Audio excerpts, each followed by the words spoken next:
একটা মানুষের কপালটা কত না খারাপ হলে এমনটা হয় তার সাথে। দেখো সব দিক থেকেই কষ্ট।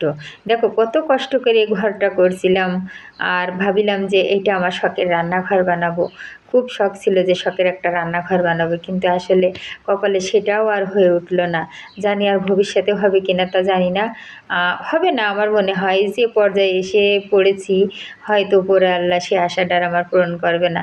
তারপরও হাল ছাড়বো না, দেখি কি হয়। আর এই যে ছাদের উপরে কুমড়ো গাছ লাগাইছিলাম, আর সেই কুমড়ো গাছ থেকে ওরকম বড় বড় কুমড়ো হয়েছে, খুব সুন্দর হয়েছে কুমড়োগুলো।